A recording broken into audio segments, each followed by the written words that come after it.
भारत अपनी कामयाबी समझ रहा है, अपने नैरेटिव की कामयाबी समझ रहा है। मुल्क का सबसे बड़ा अलमिया अगर मुझे को कहे ना, एक लाइन में बयान करूँ तो मैं कहूँगा कि अपनी हदूद से तजावुज़ करना। ईयू ने भारत की एक रिफाइनरी पर सैंक्शन लगा दी। भारत को कोई अंतर नहीं पड़ने वाला। भारत के जो प्रोडक्ट्स हैं उसको ख़रीदने वाले बहुत सारे देश उपलब्ध हैं। फ़र्क अगर पड़ेगा किसी को, अंतर यदि किसी को पड़ेगा तो स्वयं यूरोप को ही पड़ेगा। नो इन एनी केस ये जो सैंक्शंस आए हैं ये आए हैं रोजनेफ्ट के ऊपर। No Rosneft is a Russian company जिसका भारत के अंदर कुछ स्टेक्स हैं, उसके ऊपर इन लोगों ने सैंक्शंस लगाए हैं। बट एक गेम ऑलरेडी हो चुका है इसके ऊपर। मुकेश अंबानी ने इसका पूरा शेयर बाय ऑफ करने की बात करी है। So this damn thing will not go on for very long. मुंह से ऑब्वियसली देखिए यूरोप में महंगाई बढ़ेगी क्योंकि भारत से जो ये सस्ता पेट्रोल डीजल पहले इंपोर्ट करते थे ये नहीं आएगा। वहां पे ऑब्वियसली बात है महंगाई सीधा सीधा इससे बढ़ने वाली है। ये जो टीआरएफ की जो लिस्टिंग है अमेरिका की तरफ से, बेसिकली ये इंडिया को एक रिवॉर्ड दिया गया है। मैं आपको बात बताऊं, रिवॉर्ड क्या दिया गया है कि यार आप हमारे दोस्त हैं, आप हमारे पार्टनर हैं, देखिए हम आपके साथ चलेंगे, हम आपको ना नहीं कर सकते, आप हमारे क्वाड के मेंबर हैं। मार्को रूबियो की जानिब से इस तौयत का ऐलान करना और फिर जयशंकर भारत की जानिब से इसका खैर मकदम किए जाना, क्या ये पाकिस्तान पर दबाव डालने की एक कड़ी है? क्या अमेरिका ने पहलगाम अटैक पर इंडिया का मौक़िफ़ तस्लीम कर लिया? ये वही ईयू है जो 40% अपना ऑयल आज भी रशिया की तरफ से लेता है। पाइपलाइंस अभी भी चल रही हैं, the दुशबा and the Nord Stream 1, which may or may not be operational, but Druzhba is still operational, and other India से और Turkey से they've been buying oil and they've been using it. तब तो कोई इनको प्रॉब्लम नहीं है। As a matter of fact, आप ये भी देखेंगे कि भैया about 37% of Russian natural gas is still going to Europe. इसके जो परिणाम आने आरंभ हुए हैं, RIC बाकी सब कुछ भी कहे, कोई धमकी देता रहे, RIC अमेरिका भी नहीं चाहता। तो कल जो TRF का नमस्कार दोस्तों, जय हिंद। यूरोपियन यूनियन ने रूस से आए तेल पर नई पाबंदी लगा दी है जिसमें भारतीय कंपनी भी शामिल है। नायरा एनर्जी और रिलायंस इंडस्ट्री लिमिटेड को ईयू के नए प्रतिबंध से थोड़ी बहुत परेशानी हो सकती है, लेकिन इससे भी ज्यादा इसका नुकसान खुद यूरोप को होने वाला है। ईयू ने रूस से आने वाले तेल पर 18वां प्रतिबंध लगा दिया है। इसके मुताबिक अब रूसी तेल की कीमत $47.6 प्रति बैरल से ज्यादा नहीं होनी चाहिए। पहले ये सीमा $60 थी। ये नियम 3 सितम्बर से लागू होगा, जिसके बाद रूसी कंपनी रोसनेट की भारतीय कंपनी नायरा में अब 49% हिस्सेदारी बेचने की योजना पर भी बात हो रही है, जिसे रिलायंस खरीद सकता है। जानकारों का कहना है कि ईयू के लिए आयात पर रोक लगाना आसान नहीं होगा, क्योंकि भारतीय रिफाइनरी कंपनी सीधे यूरोपियाई ग्राहकों से सौदा नहीं करती, बल्कि वे बिचौलियों के माध्यम से काम करती है। एक्सपर्ट्स का कहना है कि ईयू का ये फैसला उनको ही भारी पड़ने वाला है, क्योंकि यूरोपियाई देश रूस की रोसनेट पर डिपेंडेंट है। उन्हें ये कदम उठाने से पहले तेल की आपूर्ति का कोई दूसरा इंतजाम कर लेना चाहिए था। जयशंकर का नुस्खा काम कर गया दिखता है। और चाइना नाम का जो ऊँट है, चीन नाम का जो ऊँट है, वो लगता है कि पहाड़ के नीचे आ गया है, क्योंकि 2-3 दिन से इसी तरह के इंडिकेशन लगातार मिल रहे थे। और RIC की बात हो रही थी, यानी कि ये रशिया इंडिया चाइना ब्लॉक जो है इसको पुनः रिवाइव किया जाए और रशिया इंडिया चाइना ब्लॉक मिल के और US के सामने खड़ा हो, क्योंकि US जो है ट्रंप के अधीन बड़ी धमाचौकड़ी कर रहा है। लेकिन सबसे बड़ा इंडिकेशन एक और आया आज, और वो इंडिकेशन ये आया कि चाइना ने या चीन ने ऑफिशियली पहलगाम अटैक को कंडेम कर दिया है अपनी सरकार की तरफ से। ऐसा है कि ब्रिक्स में और UN सिक्योरिटी काउंसिल में यहाँ पर जो है वो पहलगाम अटैक वगैरह का जो उल्लेख आया वो तो कॉन्डेमनेशन अवश्य हुआ, लेकिन US ने जो कल TRF को फॉरेन टेररिस्ट ऑर्गेनाइजेशन घोषित किया, उसके बाद से फिर चाइना को ये लगा कि यार ये भारत वाले जो है ना, वो डॉक्टर जयशंकर विशेष रूप से ये बहुत ही क्राफ्टी है।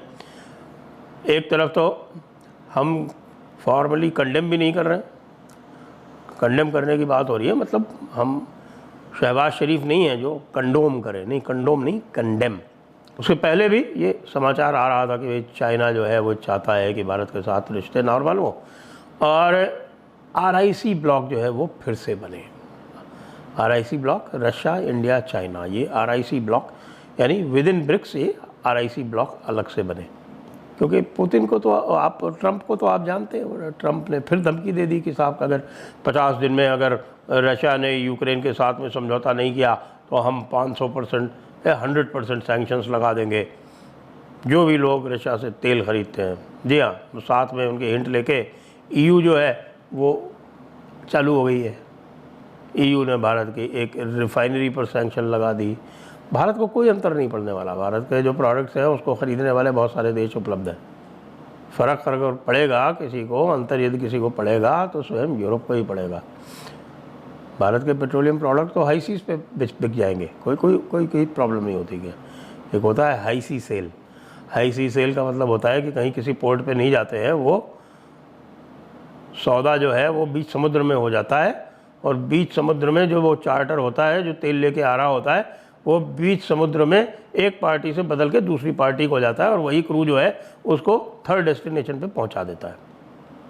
मैं स्वयं सेलर रहा हूँ, मरीनर रहा हूँ, तो मैं इन चीज़ों को अच्छी तरह से जानता हूँ, ये आपको बता रहा हूँ। तो हाई सी सेल तो आज तक कोई रोक ही नहीं पाया। ठीक है, आप ज़्यादा इन्वेस्टिगेशन करोगे, कुछ करोगे। चाइना का क्या कर लिया आपने?